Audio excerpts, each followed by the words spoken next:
Agora sim, eu vou retomar a conversa com o Pedro Duran. Eu nem comecei, a falar com você, Pedro Duran. Aliás, comecei um monólogo, porque eu não estava te ouvindo nem te vendo. Que bom que você está aqui para contribuir com a nossa cobertura. O Pedro está no Rio de Janeiro, onde está o número 2 da Fazenda, o Gabriel Galípolo. Ele saiu aqui, daqui de Brasília, ó a minha cabeça em São Paulo ainda, de Brasília, para uma reunião de última hora no Rio de Janeiro com a diretoria da Petrobras. E o Pedro apurou que tem a expectativa de que ali esses percentuais dos quais a gente falava, que ainda não estão fechados nem publicizados, sejam fechados, não é, Pedro Duran? E aí sim, como prometeu o ministro da Fazenda, no final do dia a gente tenha a informação completa sobre como se dará essa reoneração. É isso, Tainá. Para explicar um pouquinho, então, de como é que está acontecendo esse movimento. Gabriel Galípolo saiu de Brasília por volta das 2h50 da tarde, embarcou aqui para o Rio de Janeiro.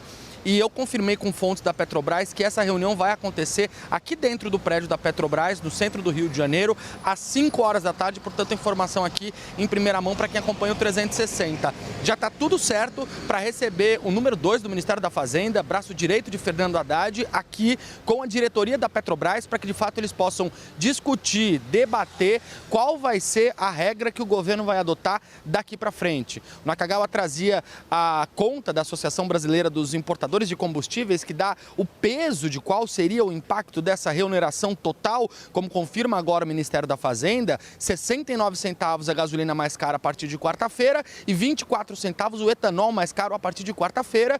Isso, claro, fora o gás veicular, que também teria a volta da incidência do PIS/COFINS, que é o imposto federal que incide sobre os combustíveis. E aí, conversando com o André Braz, que é um dos maiores especialistas em inflação no Brasil, professor da FGV aqui do Rio de Janeiro, ele me disse que a expectativa em mantendo essa reoneração completa, total, como diz agora o Ministério da Fazenda, é um aumento de 0,75 ponto na inflação, que seria já aferido pelo IBGE na medição que vai ser feita no mês de março, porque agora começa em março a valer o novo preço da gasolina e aí, consequentemente, a gente teria esse dado em abril. O que Gabriel Galípolo veio fazer aqui? A Elis Barreto, nossa produtora de economia em Brasília, me ajudou a apurar que ele está trazendo a chave do cofre para cá. A ideia é discutir com a diretoria da Petrobras qual vai ser o percentual para cada um dos 3 combustíveis principais que vão ter essa reoneração.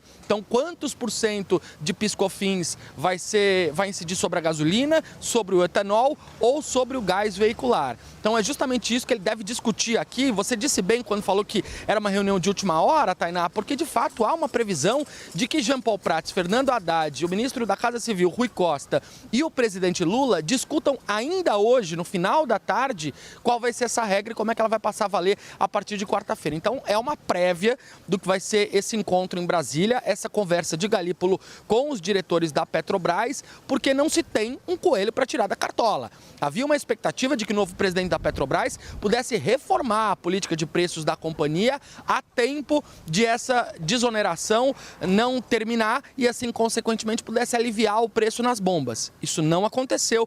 Ele ainda não trocou o conselho nem os diretores, não tem solução dentro da Petrobras e aí, claro, a bomba, o abacaxi, fica na mão do governo federal, que vai ter que encontrar uma solução para que o preço não dispare tanto a partir de quarta-feira, Tainá. Obrigada, viu, Pedro Duran, pelas suas informações. Chama a gente se tiver novidade por aí, se tiver movimentação. O nosso comentarista de economia, o Sérgio Vale, está com a gente, é claro, para continuar analisando o impacto da retomada da cobrança desses impostos federais sobre combustíveis. Vale, vamos lá, a gente já trazia aquele ponto de vista em relação à política monetária, as observações feitas por fontes da Fazenda em relação à credibilidade da política fiscal.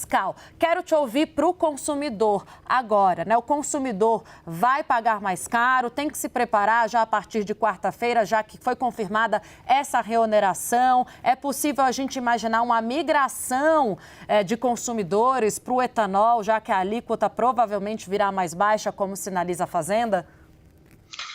Tainá, não tem muita alternativa, não tem muita saída, né? O consumidor, infelizmente, vai pagar mais, de fato, aí nas próximas semanas, né? A partir dessa semana, na verdade, porque também ano passado, quando o governo decidiu fazer aquele corte de impostos, a gente precisa lembrar que teve ali também uma decisão que não foi a mais adequada. A gente poderia ter caminhado por de outra forma, especialmente afetando a população mais pobre, fazendo alguma transferência de renda específica para essa população, que poderia ser mais efetiva, mas a gente está voltando a uma política que já foi feita de forma meio inadequada ano passado, então não tem muito jeito. O que a Petrobras, o governo vai precisar pensar a partir de agora, Tainá, nos próximos meses, é evitar aquilo que a gente viu acontecer tantas vezes nos últimos anos e que ajudou, por exemplo, a gente ter greve dos caminhoneiros, né? Você ter essa volatilidade que é grande no mercado de combustíveis, né, diminuída para o consumidor final. Quer dizer, você precisa ter um aumento, acontece um aumento de preço do petróleo, né, do barril de petróleo, um aumento da taxa de câmbio, você precisa repassar isso para o consumidor. A Petrobras precisa criar alguns mecanismos que façam com que esse repasse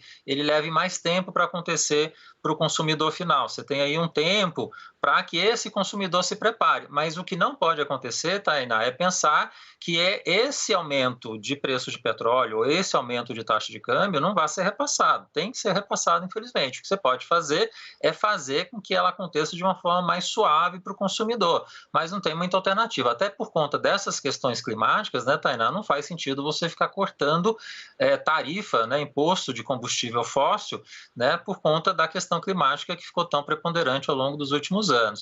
Então não tem muito jeito. O consumidor vai ter que pagar um pouco mais agora e pedir para o governo para vir uma solução que traga esse preço com menos volatilidade, com mudanças menos intempestivas, né, ao longo dos próximos meses, dos próximos anos, que seria a melhor coisa que o governo poderia entregar para a população. Sérgio Vale, agradeço demais a sua participação no 360 comigo hoje. Muito obrigada, viu? Até uma próxima. Até uma próxima, Tainá.